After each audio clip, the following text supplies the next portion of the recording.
Perfect. Wendy, and we're recording. All good? Yes, we're recording, Emily. Thank you for your patience with me. Sorry about that. I was just having a little glitch. Good afternoon, everybody. Welcome to Assistive Technology Part 2. If you were able to join us a month ago where we talked about assistive technology essentials, this presentation is meant to be a continuation of that. Over to you, Emily. Perfect. Thank you, Wendy. So I will just go on to our first slide here. So just a couple introductions. So my name is Emily Chack, and I'm the Assistive Technology Advisor here at Trillium Demonstration School. I've previously worked in Dufferin Peel and Halton Catholic, and I just started here this year as the ATA, so it's been super exciting so far. Primarily, my role has been focused on supporting student learning with customizing assistive technology, getting all the students' devices personalized and equipped and ready for them.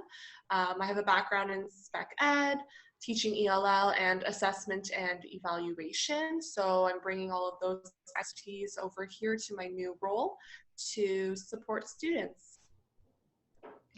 Thanks so much for that, Emily, and we're certainly lucky to have you here. My name is Wendy Farkas. I'm a resource services consultant at Trillium Demonstration School.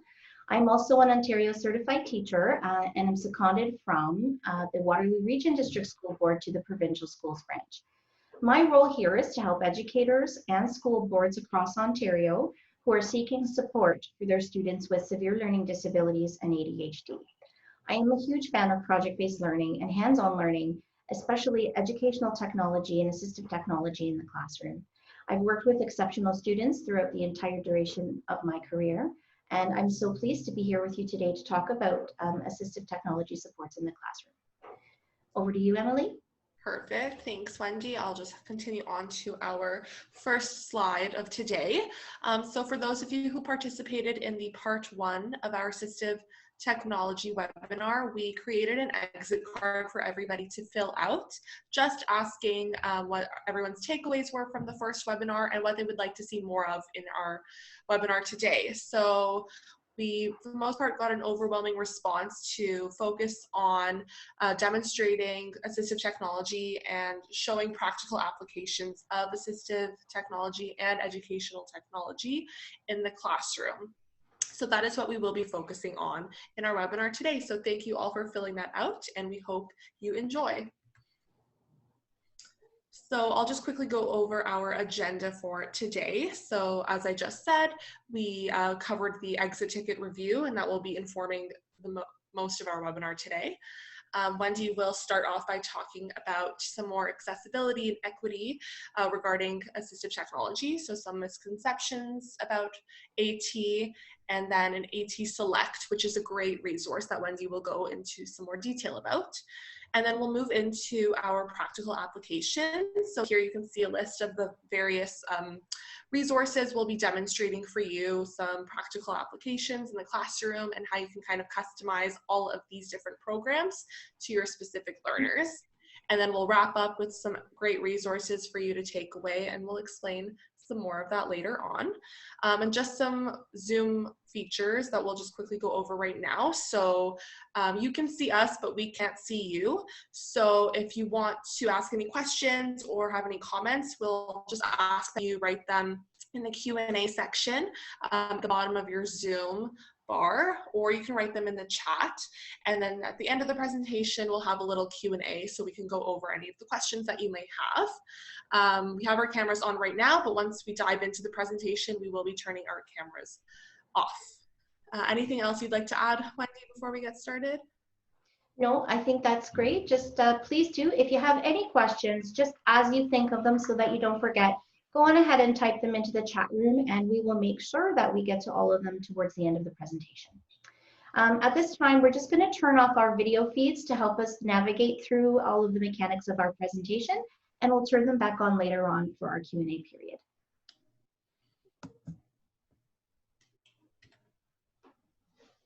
Thank you, Emily.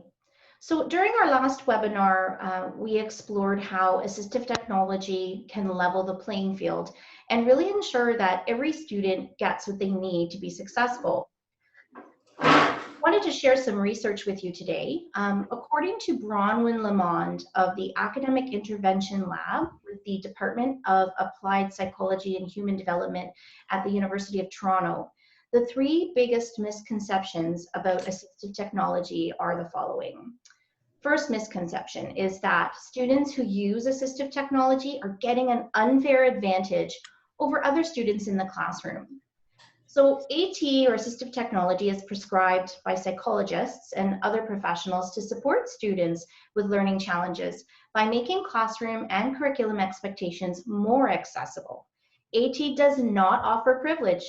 Without it, students with learning challenges would decline academically, despite they may have higher cognitive abilities. The second common misconception is that assistive technology will just fix everything. It will fix all of the challenges that the student is experiencing or any deficits that they may need remediating.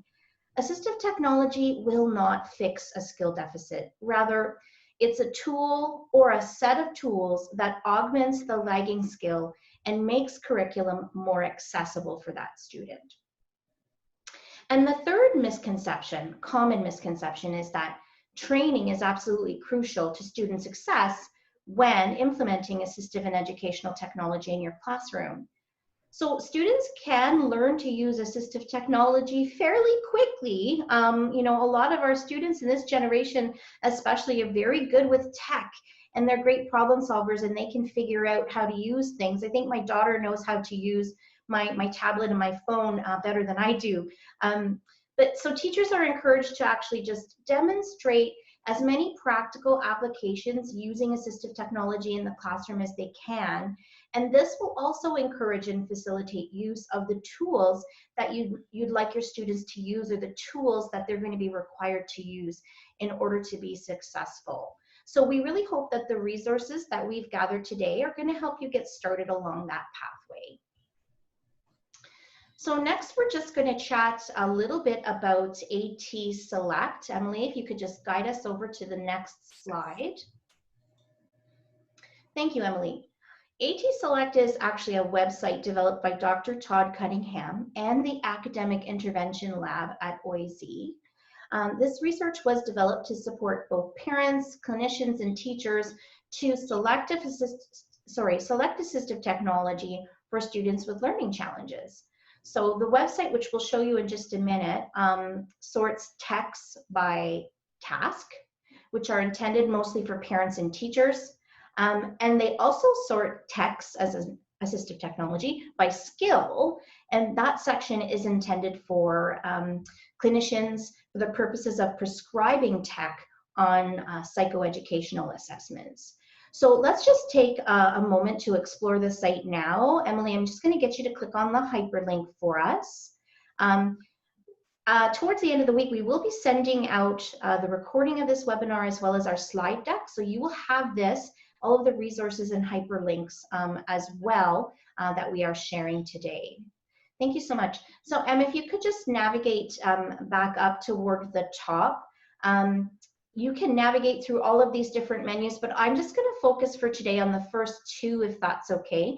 So the very first one are texts by task. If you could click on that for me, Em. So this is the section that is meant for mostly parents and even teachers, and it breaks tasks down and helps us to identify what type of assistive technology would be needed or associated with being successful in doing this particular task. So you can see we have projects in the classroom, test taking prep, instruction, math, and writing. So Emily, I'm just going to ask you, thank you for that, to scroll back down, and I want you to click on the last one, projects and the classroom. And then if you could click on the presentation option for me, that would be super. Thank you. So presentations actually require a really broad area of skills and can be a huge undertaking for students with learning disabilities or students even with a lack of confidence. Presentations require research skills, gathering data, compiling information, effectively communicating that information. And here are the academic domains that are involved in that. So if you look, yes, thank you, Emily, under that heading of academic domains, You see reading, writing, organization, sensory input, oral language, motor output, and attention. And these are all deficit areas for a typical student with a learning disability. So if you could just click on attention for me.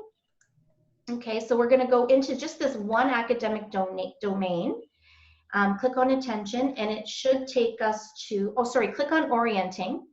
Click on orienting. Thank you. Thank you. Sorry about that. So when we talk about students that are struggling to maintain attention in class, and we talk about skills that require orienting someone's attention, here are some of the recommendations of tech. It could be educational technology, it could be assistive technology that a teacher could use in the classroom, or that a parent could even encourage a student to use from home. And as you can see on the top left, we have chewing gum. So chewing gum has a calming effect for students with exceptionalities. It can relieve stress. It can kind of help to give them a little bit of movement and a little bit of stimulation if they're feeling stressed in environments, or there's a lot going on in an environment. Can kind of help to keep them focused if they're sitting through a lesson, or having to work through a prolonged period of time. So this is what we call a low tech. When we talk about assistive technology, we're not only speaking about electronics or computer-based things.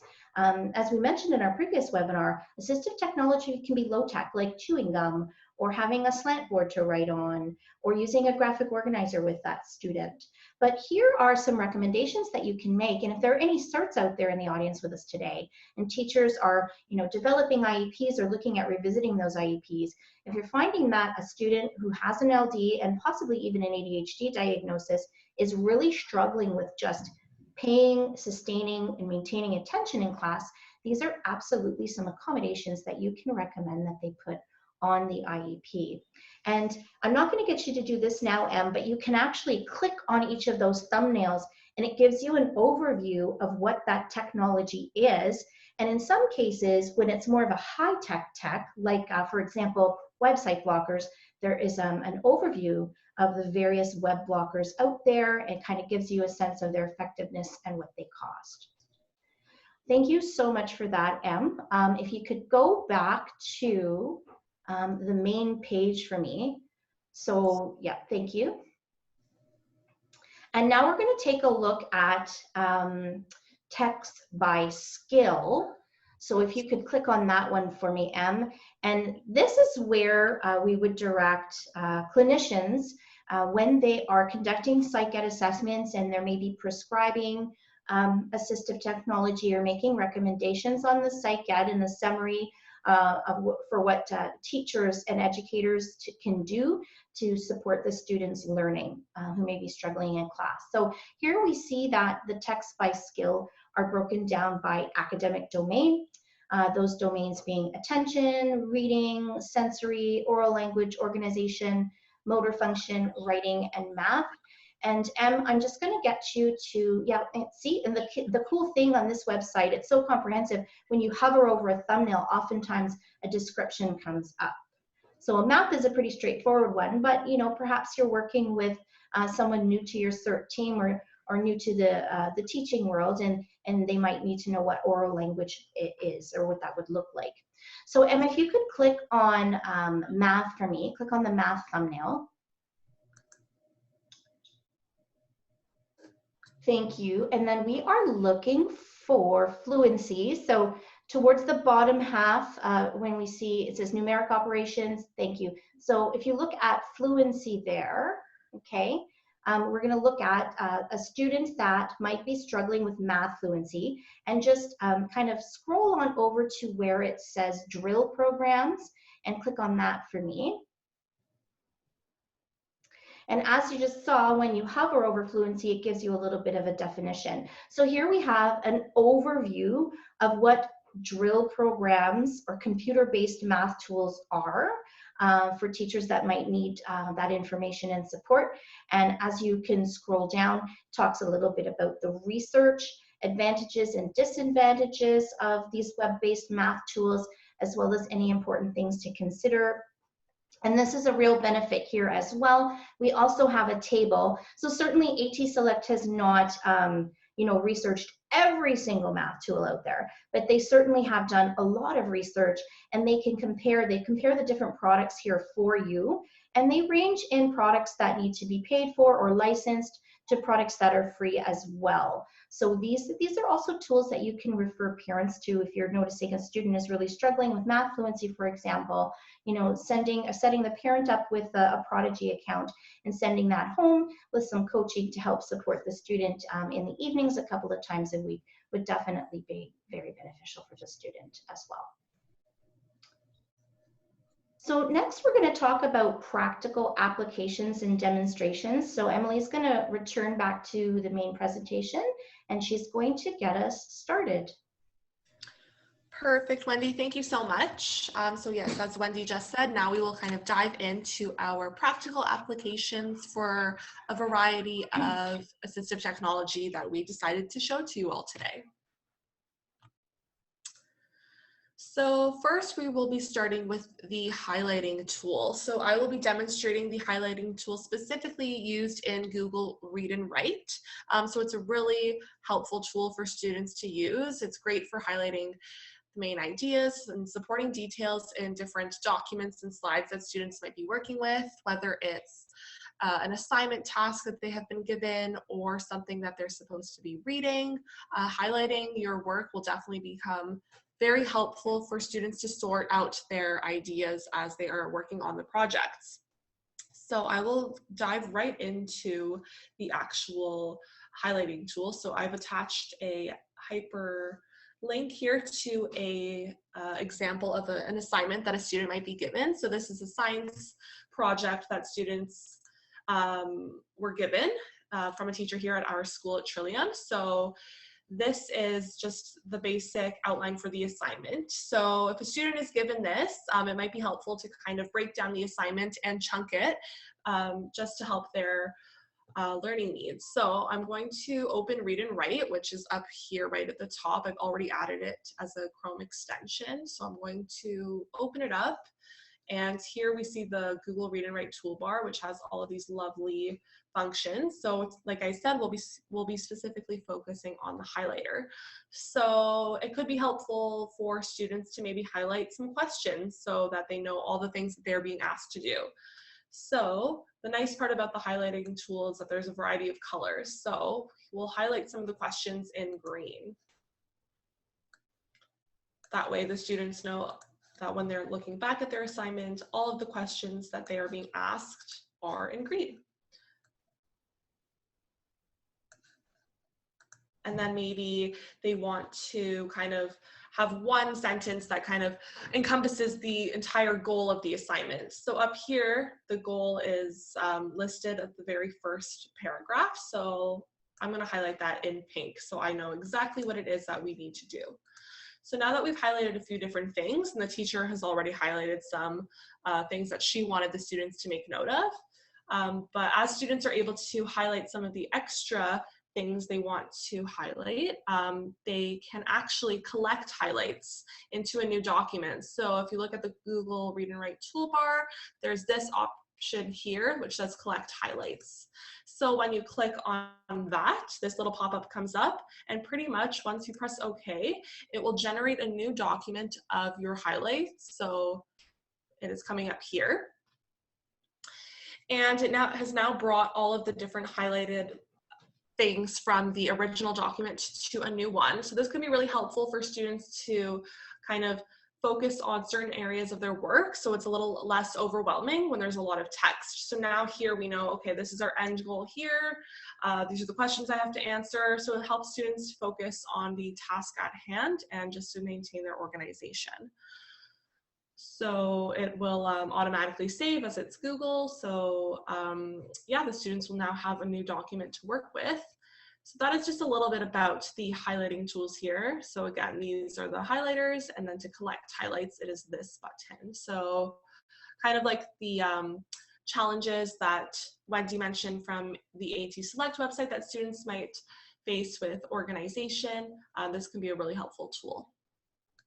I will go back to our presentation and we'll move on to our next demo. Take it away, Wendy. Thanks, Emily. And the neat thing about, I just wanted to add, if that's okay, to the Google Read and Write Highlighter tool is it's not solely for use on a Google document. So you can absolutely use it on a web-based platform. And I think back to the days when I was a high school cert in the Waterloo region, and students would come down to our resource room for support, and perhaps the teacher had assigned an article or two for the student to read that they had to be able to identify main points and supporting details, or provide a summary of the article, or even compare multiple articles and write a summary on those, or prepare a persuasive piece. So absolutely, this is synchronous with web-based materials as well. So very versatile that way.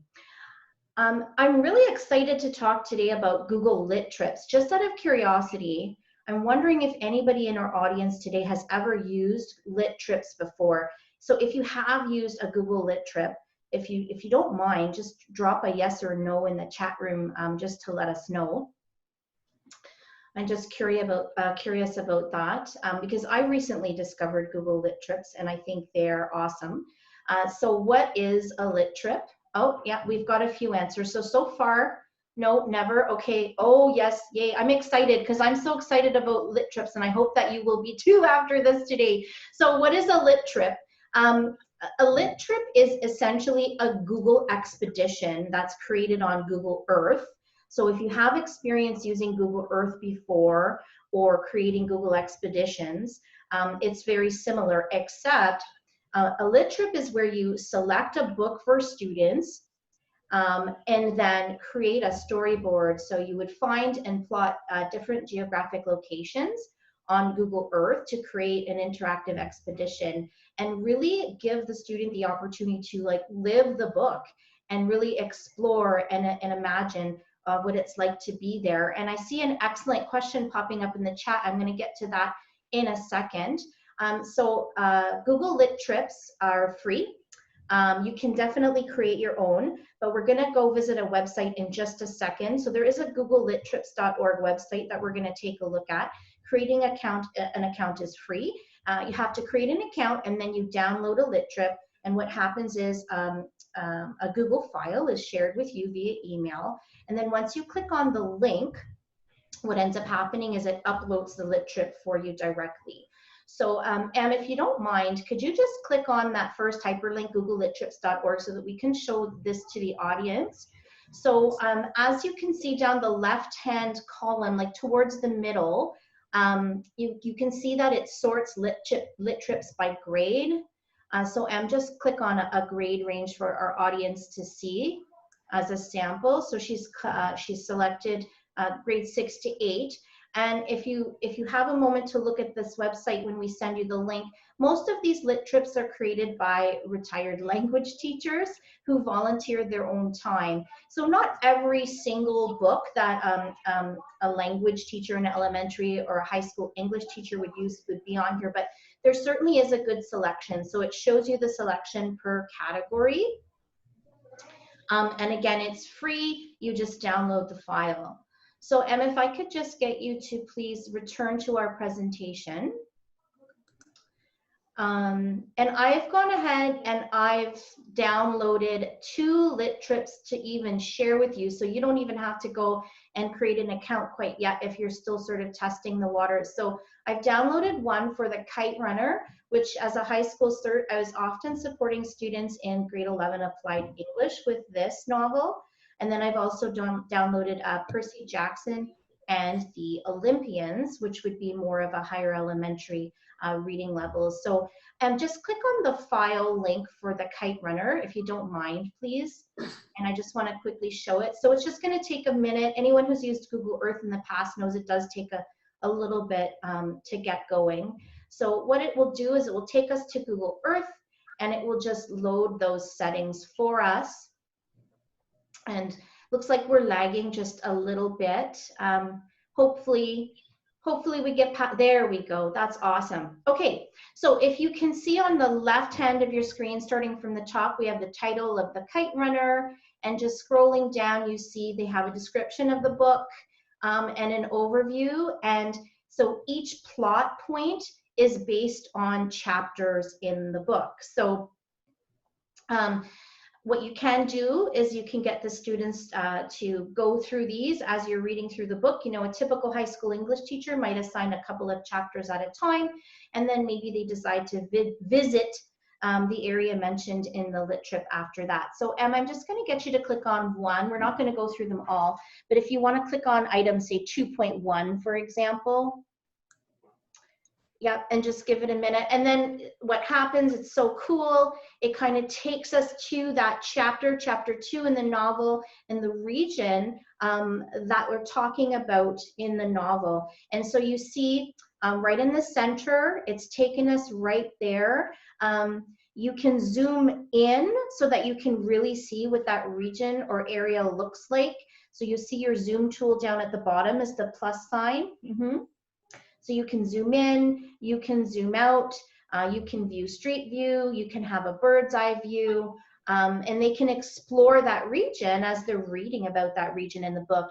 And then on the right-hand side, and this is the cool part about using the lit trips from that website, is because someone has done this whole piece for you, is they've typed an excerpt from that chapter and maybe some discussion startups or comprehension questions that you can use to engage discussion in class after the students have read that chapter. Now, this is the thing though, Google Earth, like the text that you see in front of you, is not compatible with Google Read and Write. So if Em was to try to enable Read and Write right now and press the play button, it actually wouldn't work. However, I have found a workaround. So if you do have a student with an LD who has like maybe a severe reading deficit and they've been prescribed Google Read and Write, what you can do is you can click and drag the text to highlight it and then copy it right into a Google document. And then you have a readable file and it's done. So a little bit of extra work for that student that might need that additional support, but well worth it considering you have this entire lit trip planned and all the work that's gone into that as well. All right, Emily, let's return to our presentation. And Emily's going to talk to us about portfolios next. Perfect. Thank you so much for that, Wendy. So yes, I'm going to just talk a little bit now about portfolios and how that can be implemented in the classroom. So portfolios are a great way to kind of offer another way for students to demonstrate their learning, especially for students with LDs. Writing an essay or a paper or something like that might be a little daunting, and it can be kind of frustrating to have to feel that way. So why not offer another creative approach to demonstrating your learning? So portfolios can be used for all the different kinds of assessment, for, as, and of learning. So it's a great way for students to kind of gather their work over a period of time and have a portfolio to add to over the course of a few months or the semester or whatever it might be. And it's also a great summative assignment that students can kind of pick and choose what pieces they want to demonstrate to show their teacher what they have learned over the course of their time in school. So I will be showing a Google Slides example, and it's great to use Google Slides for portfolios. There is a template gallery, so students can kind of have a starting point for different ways to demonstrate their portfolio. So there's all these different templates to choose from. So they're laid out really nicely and are very visually appealing. So that's awesome. And as I mentioned before, it's also great to use to kind of customize the way students are portraying what they know.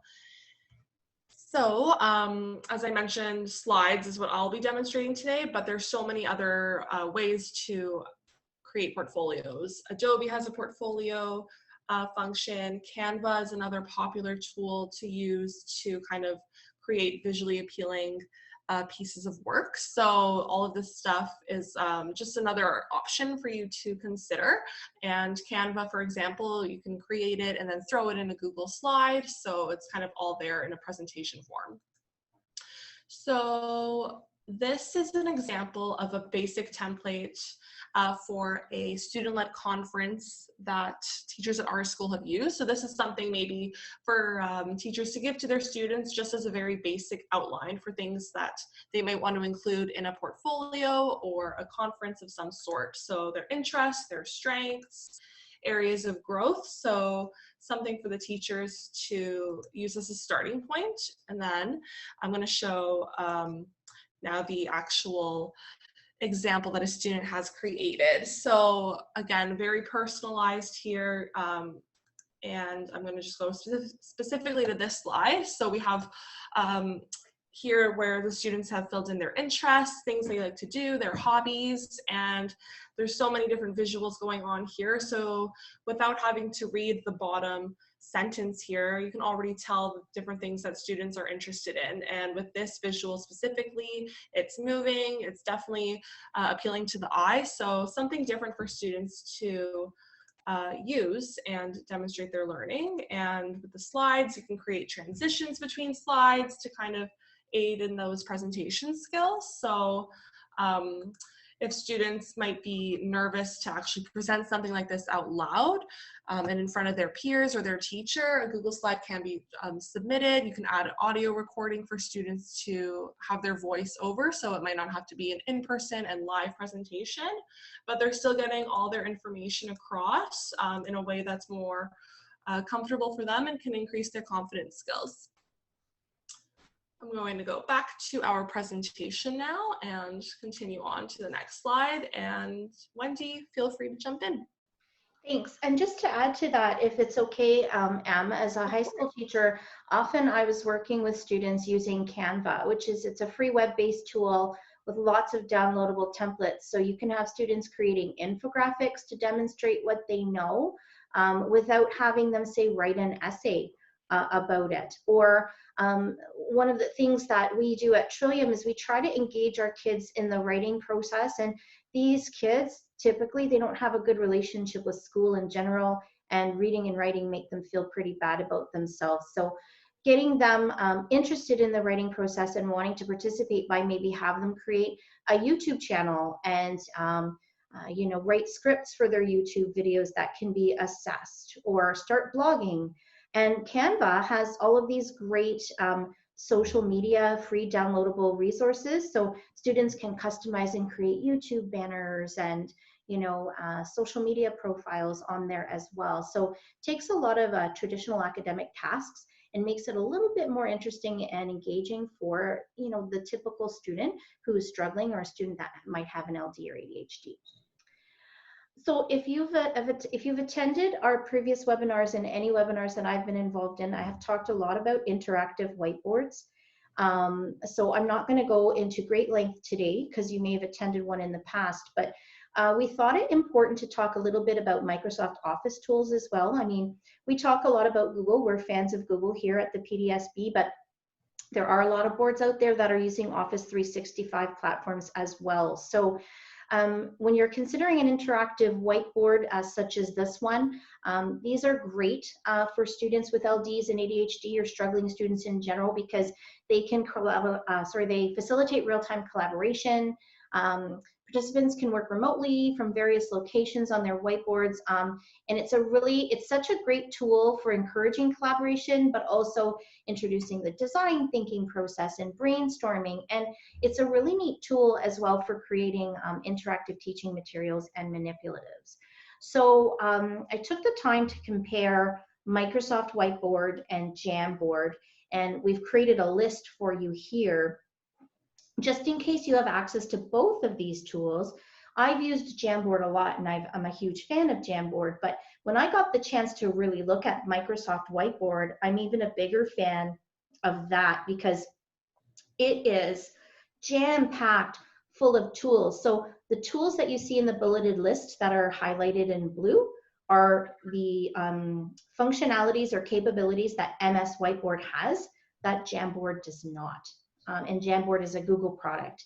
So MS Whiteboard, for example, has a built-in ruler. So if you're creating measurement manipulatives, you can upload items like rectangular prisms for a student to measure, and then use the built-in ruler to measure it. and guide them through the process of solving that equation. Whereas you can do the same thing in Jamboard, but there's just a few extra steps because you have to create your own ruler. MS Whiteboard also allows you to add note grids, and then students, like, you can create a polling or a voting system in MS Whiteboard a little bit more easily than you can in Jamboard, because students can like different post-it notes and ideas. You can really zoom in and out and create lists and stickers. And it also has some built-in AI technology, which is really exciting. So, you know, if you've ever used Jamboard or any sort of like interactive text annotation tool, and you're using like your mouse or your finger or something on a mouse pad, and you're trying to say draw a circle, or you're trying to write some text, and it's all kind of wonky and all over the place, Microsoft Whiteboard has the capability to recognize that handwriting and turn it into more legible font. And also it will take like a circle that's kind of wibbly wobbly and turn it into a perfect circle. So we're not going to look at these today, but I just wanted to let you know that I have dropped some interactive math templates and language templates for Jamboard. Just at the bottom of the page, you'll see 2 red hyperlinks. When you receive the slide deck and click on those, it will take you to some usable templates for both math and language-based activities that you are absolutely welcome to make a copy of and use in your classrooms and share with your colleagues. On the note of manipulatives, I know that Emily has prepared some math manipulatives for us. Perfect. Thank you so much, Wendy. So yeah, we're going to move on to talking about math manipulatives. So that was a nice little segue right there. So I'm specifically going to be demonstrating Equatio today. So Equatio is a way to solve math problems digitally. So oftentimes I think people might have the idea that it's hard to do math online and it's not as tech savvy, but there are a lot of resources out there that make it easier for students, especially students with LDs, to complete their math work online. So I will kind of demonstrate a little bit what Equatio looks like and how we can use it. So one really cool feature of Equatio is that you can speak speech-to-text math expressions. So you're able to actually read the expressions aloud, so that they're able to pop up right on your computer without having to go through the hassle of kind of drawing it out. So that's a great feature, and especially helpful for all the STEAM subjects. So math and science and anything that might require a little bit more of equations and that sort of stuff. Equatio is a great tool to use. And then I also wanted to point out here this Hyperdoc, or this picture of a Hyperdoc. So I will click on this and take us to the actual Hyperdoc itself. So this is a math unit that one of our teachers created here at Trillium. So it's a great resource to kind of have all of the different math activities, worksheets, assessments, all in one spot for students to access. And it's split up from the different parts of the unit. So again, very easy to navigate for students. And let's say a student decides to work on this distance and time worksheet. So you can open that up right here. So we have a copy of it, and I'm going to open it up with Google Docs. So these are some other ways to open it up. Wendy will be touching on Cami a little bit later, so I'm going to save that for her. But just so I can show you what Equatio looks like and how to use it, I will just pop up this worksheet here. So now we have a worksheet that students might have to work on online. So in order to make it a little bit easier for them, let's open up Equatio. So Equatio is an extension, so it's already downloaded on my device. And then it'll pop up as a toolbar right here at the bottom. So you're able to, like I said here, speech to text all the different math equations. You can have a screenshot reader, so it can have the questions and answers read to you aloud. The handwriting recognition, so if you are typing in here, let's just type in a basic equation, it'll transfer it on the right side of the screen to have it written out nicely so you're able to organize your work. So again, a great way for students to start practicing their math skills using tech.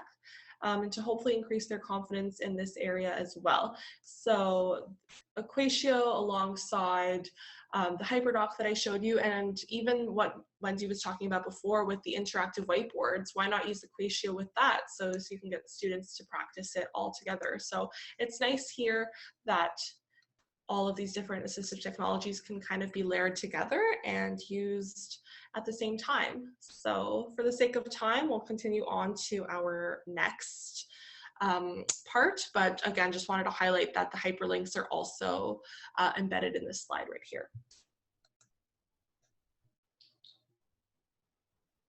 Thanks a lot, Emily. I think we're going to run over time today, everyone. I'm so sorry about that, but we were so excited about this webinar today, and we really wanted to jam pack it with as many resources as possible for you. So we're probably going to finish today at about 1 o'clock, another 15 minutes. If you have to leave, we totally respect that. You have a lot of things on the go these days. We are recording the session, and so if you do have to excuse yourself early, no problem. We'll send you the recording and the slide deck shortly. So many of us have tried to recreate materials that we had previously used in the regular classroom environment, but posting materials online does not necessarily mean that they're accessible to students with reading deficits or LD learners. Students with learning disabilities will often struggle with tasks that require reading and writing to demonstrate knowledge. So when sharing digital worksheets, ensure that they're in an accessible format, such as Google Docs or MS Word. That's the easiest thing to do. And then your learners will be able to use text-to-speech and speech-to-text functions. For Google Docs, it would be Google Read and Write. For MS Word, it would be Immersive Reader. But if you can't do that and you're scanning worksheets or you're taking pictures on your phone or a camera and uploading them to the platforms that you're using, you have to ensure that the students have access to and know how to use some text annotation tools such as DocHub or Cami. Some boards have started using PDF Reader as well. And I know out there some of these tools might be red tools in your board, so I would just encourage you to check with your spec ed consultant and find out which text annotation tool they would recommend that you use. Here at Trillium, we absolutely love Cami, so we're going to talk about that now. Em's going to just click on the math thumbnail. Thank you. And then she is going to go to the top of the PDF and click on Open with Cami. So Cami is a Chrome extension that Emily has already installed on her browser so that we can then take that PDF and we can open it up in Cami. So here's the thing. When you scan something on the photocopier, when you take a picture of something with your cell phone or a camera and you upload it to your classroom, that's super, it's great, you've shared it, but speech-to-text tools won't work. So you have to take that file, that digital file, and convert it to an optical character recognition file. So that means it's now in a format that speech-to-text or text-to-speech can work. That's where Cami or DocHub come into play. That's what they're going to do. They're going to convert that file for you. So you have typical tools, and this is the free version of Cami, by the way. There's a licensed version. So you'll see, if you're looking at the left hand of the screen, the toolbar, you'll see like a lock symbol on some of the features because we're using the free version. However, the free version works just fine for what a student might need, because there are other tools out there that your board might license, like Equatio, so you don't need the equation tool in Cami, or they have Google Read and Write or Immersive Reader, so you don't need to have the speech-to-text and text-to-speech function in Cami. So you have a pen tool that you can click on, and students can select the pen tool. Em, if you could just demonstrate that, or highlighter tool. Thank you. Yep, there you go. And they can pick a color, they can pick the thickness of it. Just go ahead and pick any color, Emily. And then they can annotate right on top of the document. So go ahead and, yep, there you go. They could be making notes, they could be highlighting important details that they're going to need to complete the activity. And the cool thing about Cami too is after they've done this and they've annotated on it, it saves all of those annotations for them. So they can do everything that they used to do in the classroom when you gave them like a physical worksheet and made all their notes and the margins and things. They can do that online too. with Cami as well. Students can also insert text boxes. So if you want to scroll to the next page first, and then let's take a look at, say, question number 1, and pretend the student was going to answer question number 1. Click on the T in the toolbar on the left. Thank you. And then you would just go on over to the question and click underneath the question, and it will create a text box for you that the student can then start to type the answer in. So you're annotating right on top of the document, and you wouldn't be able to do that without Cami or DocHub or a text annotation tool like this one. And then that file can be saved and sent to the teacher or submitted in Google Classroom. One last feature that I wanted to talk to you about was there's an insert comment feature. And if you could just hover over the toolbar for me. There you go, there it is. So click on that. So have you ever been working with a student in your CERT class, or your CERT class, you're working on a language-based activity, or maybe you were a high school CERT like I was, and you're supporting a student who's maybe been given some digital material and it's a lot, and they have to read through it and they have to make notes, and they're saying, how do I do that? Because now I have to make paper notes or open up a separate Google Doc. Well, with Cami, you don't have to do that. You can create comments in the margins right in this tool. So Emily's clicked on comment. Just click somewhere near the first question for me, like on the actual document. There we go, thank you. So what happens is you see the little circle that it dropped next to the first question. So Emily can start to type in a comment. Like, if this was something she was, studying for in the future, she could say, important, make sure to study. And then when she's done and she's saved the file, what ends up happening is it compresses the file, and you see the file itself, and then in the right margin, you see the comment and a line drawn directly to the point in the document where the student has made those notes. It's a pretty awesome tool. All right, Emily, sorry, I know I talked a lot about it, but I get so excited about these tools. Over to you for useful extensions. Perfect. Thank you so much, Wendy.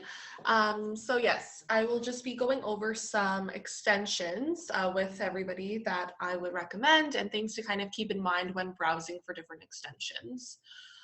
So again, we've already showed quite a few extensions today, like Google Read and Write, Equatio, Cami. So these are all Google Chrome extensions, which can be downloaded from the Chrome web store.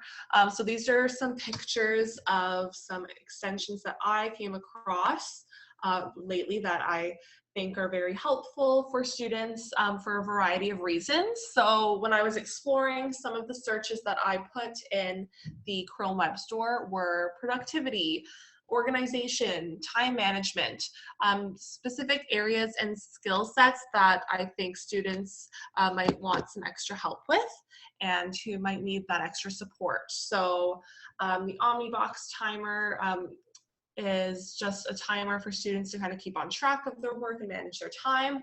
Block Site here is just a web blocker. I know in our first webinar for assistive technology, Wendy mentioned Focus Me. So again, just another way for students to limit the distractions on their computers.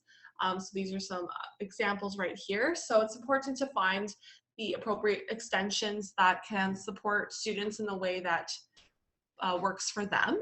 And once you find those extensions that you think would work, pinning them to the toolbar for easy access is a great strategy to kind of have them all organized. So before, when I was showing Google Read and Write and Equatio and Cami, they were all in my toolbar, so it made opening them up very easy. So one that I quickly wanted to note was momentum. So this is one that I came across recently, and I will just quickly show you what it looks like. So I have momentum already added up here in my toolbar. So when I open a new tab, what momentum does is kind of create my page to look like this. So it just kind of has some cool features on it. So for today, you can kind of determine what tasks or what goals you have set for today. What is your main focus for today?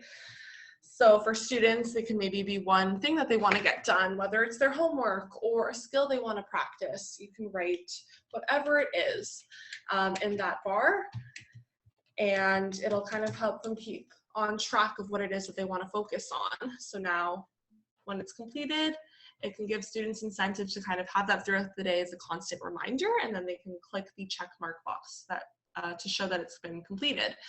And then just two more things I want to quickly highlight. In the bottom right corner, there's a to-do list. So I already added math in there, so you can add other to-do list items to keep on track and to kind of have them in one central location. And then in the top left corner, there's a links button. So you can add some helpful links for easy access. So I added Gmail and Google Classroom, so students are able to customize this and add appropriate links that might be beneficial for them, things that they access frequently. So it's, again, all in one central location. So it's a nice kind of calming, visually appealing extension. So it's definitely something that will help students with organization and staying productive. I will continue on in our presentation, and Wendy can take it away. Thanks, Emily. One of the things that we tried to highlight in our previous webinar was built-in technology, and the Omnibox is also an example of that. Built-in technology that's accessible to you if you're using the Google Chrome browser. So the Omnibox, what is that? The Omnibox is the oblong box or window that you would see at the top of your browser where you would type in your URL. And you don't just have to type directly in there to go to a website anymore. The Omnibox for Chrome actually has a lot of really neat built-in features. I was planning to demonstrate some of them today, but I'm just going to only demonstrate one. What we'll do for the sake of time is I will send out, with our recording and instructional video, I'll send out a video walkthrough of all of the Omnibox tips and tricks and browser tips and tricks. And this is why. When I was working in a resource environment with students, sometimes they wouldn't get to me until the end of the day. And I don't know if you can identify with this, but they would come to me in resource for some support towards the end of the day, maybe last period with their Chromebook, and there were like 20 tabs open, right? And you're thinking, how in the world could you organize all of that? So our students with learning disabilities, often they will become overwhelmed by lots of information. They may not know to just automatically close out a tab if they're not done with it. They might be worried that they might leave it late, need it later, not know how to save it, and not know how to navigate through that problem. And oftentimes they need explicit teaching in that area. It comes down to those executive function deficits that our students with LDs and ADHD have. And so using the Omnibox, you can set timers in the Omnibox, as Emily mentioned. So we're not going to demonstrate it now, but if you're in your Omnibox, you can actually type in set 2-minute timer, and it will set a timer for that student to work against. You can edit and customize your search engine so that when the student types in a keyword, they're directed right to their Drive or right to Gmail or right to Calendar, and it eliminates multiple steps and provides a routine for them that's easy to follow. You can use the Omnibox as a calculator these days. You can type in, simple equations like, 10 times 20 equals, and it will give you the answer. Or you can do measurement conversions in the Omnibox, but you can also type in equations. So at the bottom of your slide here, we have an equation y equals 2x minus 3. If you were to type that right into the Omnibox, it would actually solve and graph it for you. So this is a great formative assessment tool that you can use with students and show them how to check work that you maybe aren't able to support them with all of the time. You could also, if you're working on collecting like terms in pre-algebra, input an equation like the one you see below, and it will collect like terms and solve the equation for you.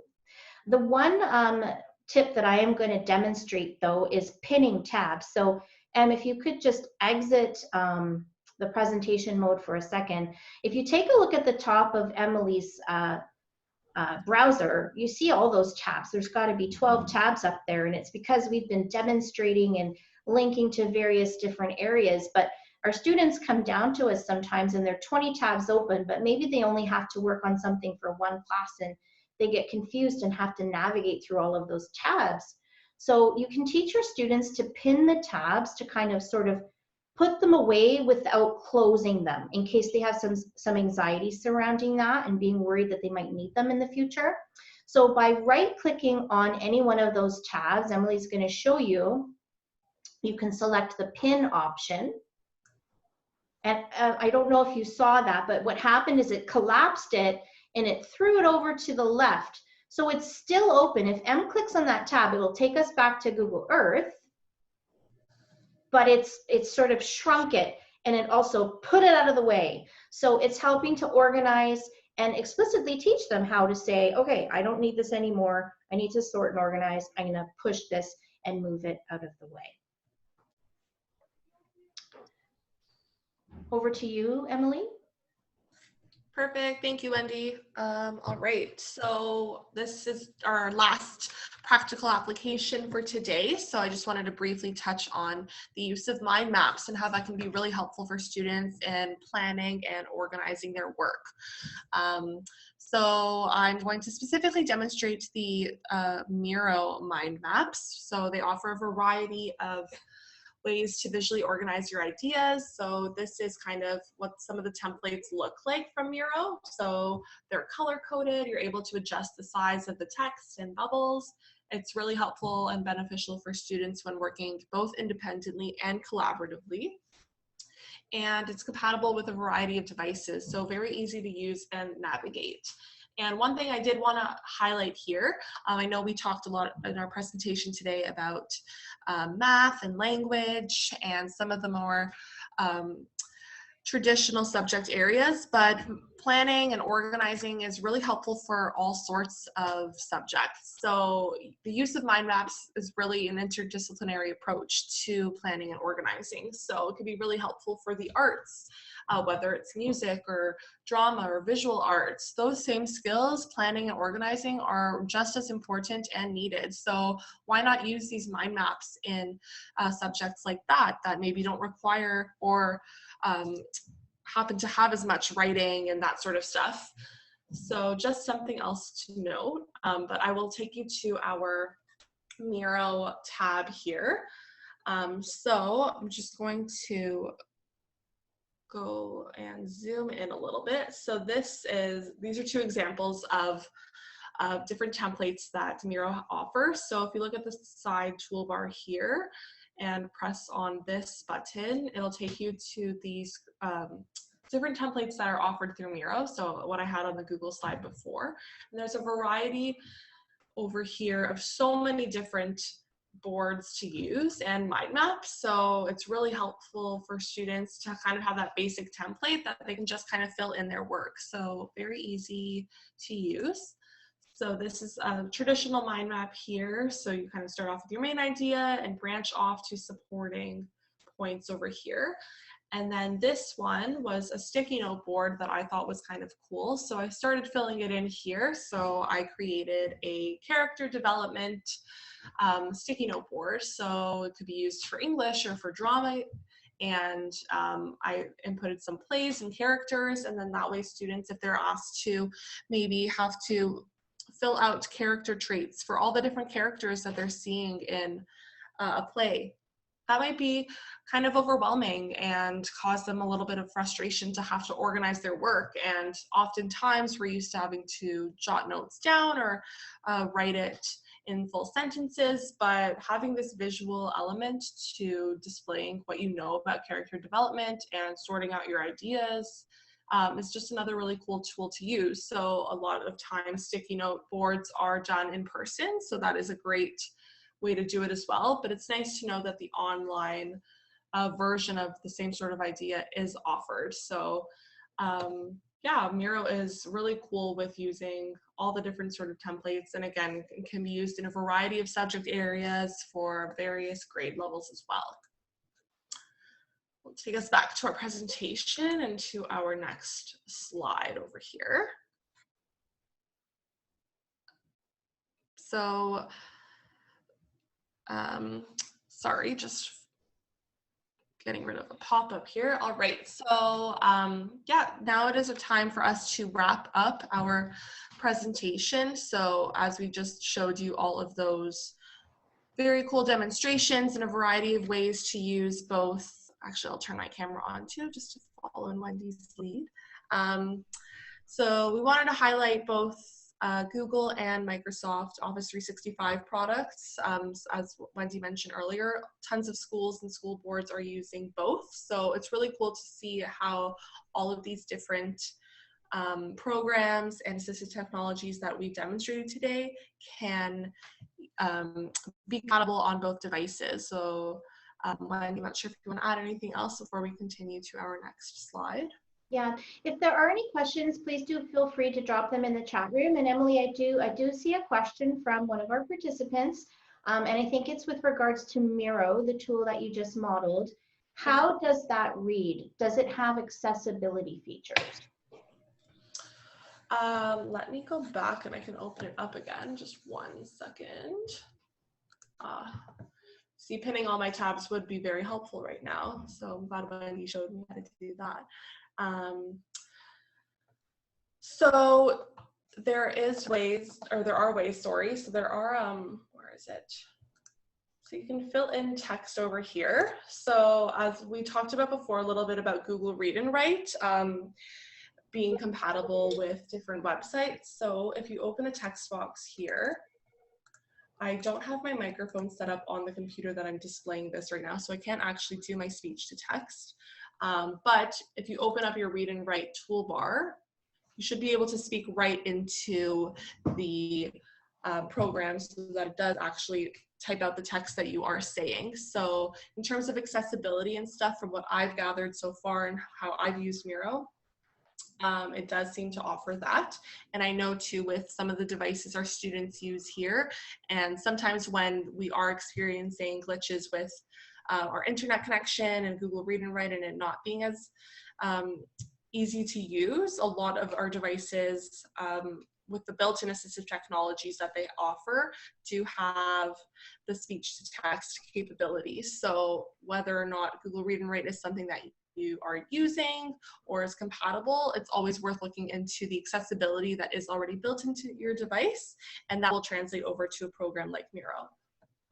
Yeah, absolutely. And there is a workaround as well. So if you're wanting to do mind mapping with a student, you could absolutely find a PDF version of the mind map and then open it up in Cami in your text annotation tool, and then it will become a readable file for you as well. So just always keeping in mind, as Emily, as our ATA, always says, you want to customize the tech to that student. So just because a student has a severe or has an LD doesn't mean they're always going to need text to speech or speech to text, or maybe even both of those tools. So just keeping your student in mind and customizing it. If Miro's not the right tool for them, then absolutely you can upload a mind map, like a preloaded one, through Cami and work with the student that way. We have another question, I believe. Yeah, some of the graphic organizers are limited as there is no speech to text. And so what I did when I was a high school cert and when I was teaching like learning strategies and those types of things, I had a bank of resources, you know, as we all do. And I had digitized versions of different types of mind maps because different ones appeal to different kids. Some people like linear stuff, some people like more abstract stuff. And then I would just upload them in Cami. I know from my board in Waterloo, they like Dog Hub, but I just like Cami a little bit better. And then it was then an accessible file for that student. If there are any other questions, feel free to drop them in the chat, but let's move on, Em, so that we're keeping time. We wanted just to let you know that at this stage in the year, resource services get pulled into the application process for Trillium. So right now we are we've reached out to all of our school boards and we've done intakes on students that have severe reading deficits and they're coming to Trillium, and we are swamped with apps right now. So we're going to be taking a little break from webinars in the near future, but we've put together a resource services website for you and a YouTube channel. So Em, if you could just click on the resource services Google site for us. We've made this site public, and so there are multiple tabs on this site. Please do subscribe to our YouTube channel by clicking on the link, and follow us on Twitter. We're building up our Twitter base. You'll see if you follow us, but please follow us for important updates. And help us to get the message out there and help us to support all students out there with LDs and ADHD with resources that we're sharing with you. So Emily's created on the top right corner a parent tab where she's front loading resources for specifically Trillium parents, but I believe in the near future she's going to be working on some other supports for parents. And if you click on the educators tab for us, Em, if you don't mind, in resource services, there are 3 resource services consultants. I've put our names up there in our school board allocations. So if you were to call in and have an intake or have a specific question, you'd be directed to us based on the board that we cover. So that information is there. And all of the webinars that we've offered up to date have been recorded and sent out, but we've also front loaded them on this website. So please feel free to watch them time and again. Share this website with as many people. Like, please do share away with your school teams, with your teacher friends, with even with parents that are looking to understand supporting students with an LDs from the teacher's perspective. And we also have an exciting announcement. Do you want to talk about Tech Talks really quickly, Em? Sure. So I believe Wendy has included our Tech Talk section over here, so coming soon. So as Wendy mentioned, with taking a break from webinars, with all the resource services team going out and doing these assessments, we wanted to still find ways to continue talking about technology and important things like that. So coming soon, we will be posting some short videos on our YouTube channels, just little snippets of different tech tools and cool ways to use different technology, assistive and ed tech. So there'll be short videos that you can watch, kind of tutorials or pointing out cool features of different programs and websites and extensions and apps and all of that. So stay tuned for that. That will be coming very soon on our YouTube channel. Yep, and if you subscribe to our YouTube channel, then you'll get notifications every time we release a new Tech Talk.